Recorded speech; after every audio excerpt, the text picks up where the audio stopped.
This is all alleged, saying whether he did or didn't. Not about smashing them or defending them, analyzing the facts, what sticks and don't. This guy came to the SummerSlam show. He was at SmackDown, and he went and found the wrestler hotel, stayed at that hotel. The WWE is not happy about this because this guy here Alleged has done some sick stuff. Rob Feinstein was also present in attendance during this week's episode of Friday Night SmackDown. He was behind them at SmackDown, and he was taking pictures with the wrestlers. This guy used to work for ECW. He ended up buying Ring of Honor, and he actually worked, I think, their first TV deal they had. And Ring of Honor fired him for the stuff that he did. Now he's showing up at WWE events and shit. The original founder of both Ring of Honor and RF Video was Rob Feinstein, somebody who was caught by TV cameras attempting to meet up with a 14-year-old boy back in 2004 before he was later forced to resign from both companies. When he got in that trouble, I think that cooked his goose in the wrestling business, because I don't think anybody wanted anything to do with it. I'm not sure of that. Well, he was doing interviews for a long time afterwards on RF Video. A lot of people accepted his model. Maxwell Jacob Friedman would originally wrestle under the name of Maxwell Jacob Feinstein. My name is Maxwell Jacob Feinstein. He would later drop the Feinstein name in June 2018, with the likes of William Regal, who was scouting him for WWE at the time, convincing him to change it. The reason for the change? Well, the name was actually suggested by Max himself when coach Brian Myers wanted a new ring name for him, who was then more than happy to go with Feinstein, although little did Max know that this was a complete rib. About everybody has heard of the WWE, the World Wrestling Entertainment. It started out small back in the 1960s as the WWF. It became a wrestling monopoly by the 1990s, but now a tiny wrestling franchise has sprung up right here in Philadelphia, and it intends to give the WWE a run for its money. Gerald Colpad is here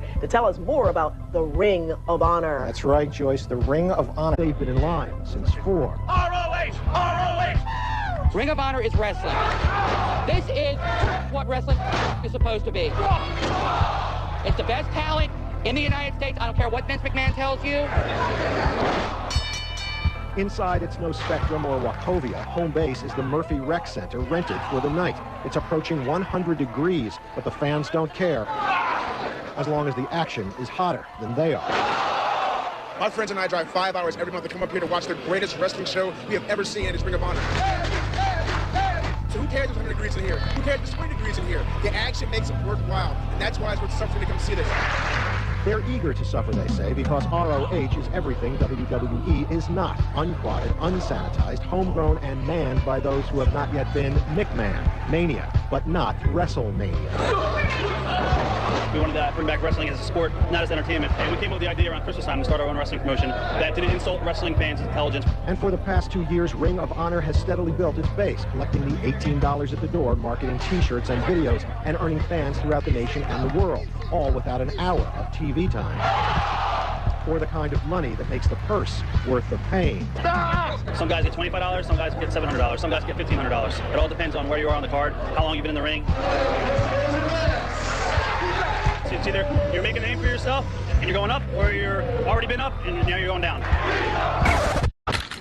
And remember this man? We originally thought his name was Timothy, another local man looking for a young girl. But he turned out to be this man, Robert Feinstein, a Langhorne businessman who promotes wrestling events. He has his own website with plenty of pictures of himself. We tried to catch up with him at his office and his home, but each time he saw us, he ran. And according to his chat log, he thought he was meeting a 14-year-old boy. The day he walked up the steps leading to the bust house, he was the owner of arguably the second or third largest wrestling organization in the United States. And indeed, they were chat logged. Here's an example of the messages exchanged. How old are you? 23. Yeah, but that's older than me, and you can drive and drink, and I'm 14. And no one ever wants to see me because they say I'm jailbait. But I can't meet guys my age because they might tell guys at school. Damn, 14. See? I'll pretend you said 18. I look 18. I can buy smokes. You're so adorable. Damn, you're a little like 40 minutes from me. We could chill. And Rob Feinstein indeed tried to chill and got busted. An incident that took place in 2004 where Feinstein had been caught meeting up with someone who he believed to be 14 years old. NBC 10 aired a story showing a man who identified himself as Rob Feinstein arriving at the setup house and then leaving the scene once a camera crew and reporter confronted him. NBC 10 claims to have made the identification based on video analysis and the license plate number on the car. This time, no charges have been filed against Feinstein. Major reason why he wasn't booked because it didn't go through the proper channel. I've been to EMCU, and that's the Exploding Missing Children's Unit when I was a police officer, and I see the officers in these chat rooms conversating with grown men and they're pretending to be minors. Every state is different. Now, the case is they set up the sting, set up an arrangement to meet. That's where if the individual shows up at the property, then of course they swarm in, they arrest them, and then they go through the proper steps to prosecute to see if they have any weight to this situation. You know, that's how it goes. TV show. This reporter coming out, calling him Timmy. He takes off, jumps in his car, which was running, and then no police swarmed in on it. Well, that don't make sense. Got to go through the proper channels. I'm not saying whether he did or didn't. I don't know him personally. That could be a major reason on why he wasn't charged with anything. It's not about like smashing him or defending him, it's analyzing the facts, what sticks and don't stick. The news broke out rather quickly. A word spread rapidly. This is all alleged. When you start off your statement by, you guys are going to twist my words, for me, you're creating a safety net for when you fuck up and say something you weren't supposed to say. It luckily was not a 14-year-old, and it was a sting operation conducted by the Perverted Justice Group, who have worked with NBC and To Catch a Predator and Dateline multiple times. They worked together in this instance with an NBC affiliate in Philadelphia to try to catch predators in the local area. Feinstein, when he found out that this was indeed not a 14-year-old and was a grown man or woman, decided to run back to his car, and film crew would chase him in his pursuit back. You know how many offers I got for shoot interviews? No. A lot. I turned down the RF one because he hit on me when I was 17. 17? Yeah. You want to shoot, you got to shoot. Fans and wrestling personalities began to distance themselves from Feinstein, and within 24 hours, he announced his departure from his executive positions in both Ring of Honor and RF Video. He's still around. Logan Paul spotted with the controversial former owner of ROH, Rob Feinstein, which shocked fans in a big way as they wondered why Paul would associate with Feinstein. Feinstein took to Twitter and uploaded a couple of photos of himself alongside the Maverick. It is not known whether Logan Paul was aware of who Feinstein was before choosing to meet him, but fans feel it's still a very bad look on Paul's part and that it ultimately hurt his image. Rob Feinstein's career faced a significant setback in 2004 amid serious allegations. According to reports, Feinstein was implicated in a media sting operation aimed at uncovering alleged pedophiles in Philadelphia. This operation, a collaboration between NBC 10 and the website pervertedjustice.com, led to Feinstein being caught on tape during a sting operation. Feinstein was reportedly caught arriving at the location in his $70,000 Lexus, but upon being confronted by an NBC 10 reporter, he fled the scene. Shockingly enough, Feinstein, he kind of cooked his goose. Situation earlier this year. What happened, of course, is that there was a situation where there was a group of guys who, this was not an official, this was not a police action, this was not a legal situation. This is where pretty much an outlaw group who go around, they want to catch people who are into child pornography, that area. They went around unofficially off the record and came up with evidence, video footage that aired on television to a local affiliate of you going up to a house where they say that you expect to find a young child inside. Well, here's the details. This is exactly what happened. And it had nothing to do with child pornography or anything like that. And they weren't the guys that actually caught me on video either. Here's the real story. This is exactly what happened. It was February 28th. I was in an adult chat room for adults on AOL. It had nothing to do with myself being in children's chat rooms. I was not on the internet stalking little kids or anything like this. I was in AOL, and I was in an adult chat room. I was approached by somebody. The person's profile, I don't know if you guys are familiar with AOL, where you can check somebody's profile. Well, this person's profile, said a college student, had a bunch of information. I don't know if you guys know about profiles where you can click on the link and you can see pictures of the person. This person had 3 pictures of themselves. They were not naked or anything like that. And it was clear as day that it was an adult. It was not a child whatsoever. And in fact, a very well-known wrestling journalist over here in the United States, along with a lot of other people when the story first broke, saw the pictures, and he will tell you that it was never a 14-year-old person. It was a college person. I got into a conversation with the person online over, I believe it was a 2-day period. Had a lot of similar interests and stuff like that. And I talked to him for the first day. Everything was fine. He told me a lot of stuff that he was telling me seemed shady, but I related to a lot of his problems that he was going through. I talked to him the next day. When I talked to him the next day, he wanted to meet me. I was very, hesitant to meet him, and I talked to him on the phone a couple times. When I talked to this person on the phone, it was clear as day that it was an adult. It would be like me talking to you right now. You can tell from the person's voice, very mature. Had a conversation with them, even on the computer, very mature, and it was never. I don't know if you guys read the chat transcript, but I never ever initiated any sexual talk at all. I was not a pervert. There was this person that was trying to lure me in and get me to discuss a bunch of stuff that I'm not even into. So basically, what happened?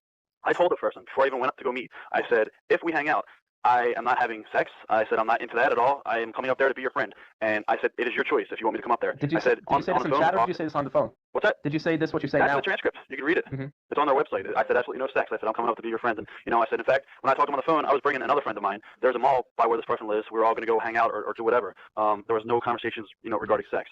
So the person's like, all right, come up. So I go up to the house, and when I get to the door, it was in a very nice residential neighborhood. Just when I got to the house, things didn't seem right. The house looked abandoned. As it turns out, I go to the front door, and I knock on the door.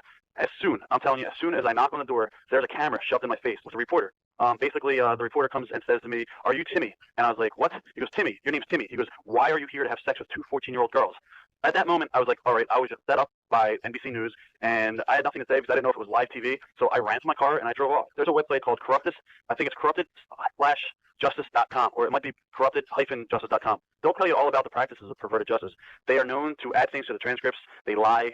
Basically, this website, Perverted Justice, is working with NBC that week. It was sweeps weeks here in Philadelphia, and they were trying to get ratings. What happened is when I was talking to these people on the computer, I was talking to a guy from Perverted Justice. Everything I was saying he was, I guess, broadcasting it back to the NBC people who were waiting in this house. They rented out a house for the weekend in this neighborhood, and what they did is they lured potential predators or pedophiles, whatever you want to call them. They would get into conversations with them and lure them to this house. And it wasn't Perverted Justice that filmed me; it was the NBC. So and they basically set me up, and I took the bait, obviously, and I went to the house, and that's what happened. So you can say on the record that you have never been involved with minors in this way that people Absolutely not.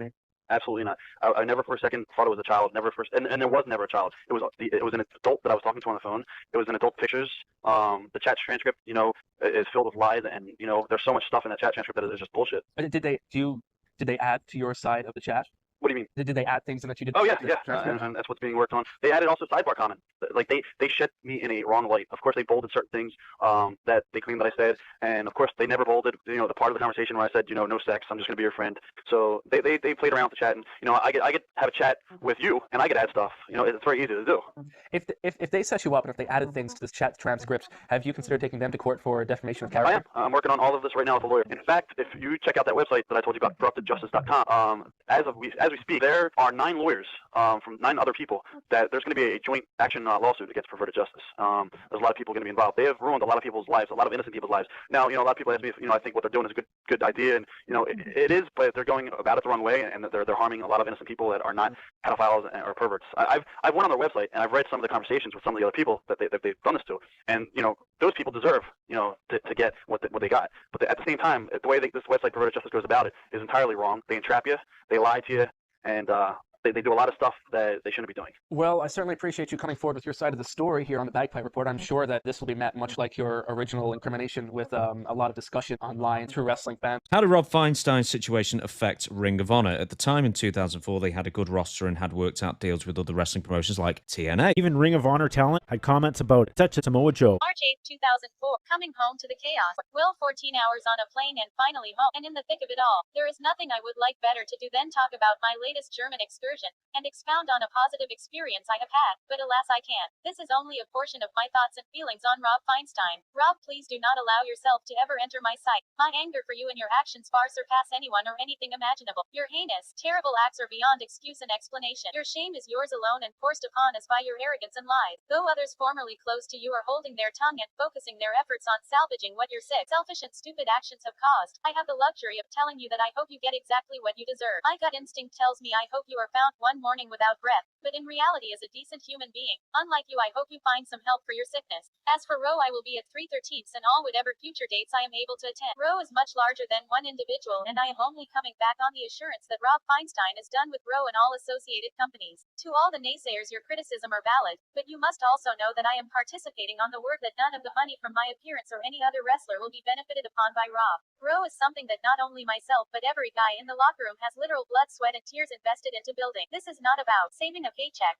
This is about saving a place we have taken pride in working in and have done our very best to build. There are others out there which I hope I will address my interest to personally, and in a civil manner, including Eric Gargiulo, whose rant about Rob in my eyes was completely justified except for the convenient insertion of CZW rhetoric which has nothing to do with the situation. My question is why wait till now to air this about Rob? Once again, no strikes against Eric. He, like many others who work within the confines of independent wrestling, deserve all the support we could get in an industry that is waning. So I implore you all to remember who your wholesale comments are really affecting. To fans and foes of Roe, please be assured that if indeed the dismissal of Rob is a fake, I have no problem making such public, handing back the belt and or melting it down for a new 9-iron and hopefully catching a few rounds of golf with Bob Barnett. To Rob, once again, I hope you're happy your situation has hurt so many who trusted you to do no more than not be a fucking sicko loser. I am ashamed that at a time I spoke well of you and your respect for my comments resulted in this. Hey, all those guys work for me. I believe wear your words. You could not have been more wrong since I worked for just about everyone else in that picture except for you. And I hope your horrible acts will not prevent me to continue to do so. I am sure my sentiments are shared by the rest of the roster who will appear on 3/13. Thank you for the read, and I hope we come to a possible resolution to this tragic and sad series of events. Samoa Joe. Insiders felt Rob Feinstein was still pulling strings from the shadows. Apparently, Feinstein was telling people he was just laying low, which only added to confusion. TNA also pulled out of their deal with Ring of Honor. For months, wrestlers felt he was involved, and by June, Ring of Honor finally bought him out. But he had a guy buy the company, Kerry Silken. His share went to Kerry Silken. Ended up buying Ring of Honor. Despite his controversy, Rob Feinstein found RF video. creating shoot interviews with the names in wrestling, despite his past accusations. When he got in that trouble that he got in, I think that cooked his goose in the wrestling business, because I don't think anybody wanted anything to do with it. Well, he was doing interviews for a long time afterwards on RF Video. A lot of people accepted his money. Oh yeah, he's still around.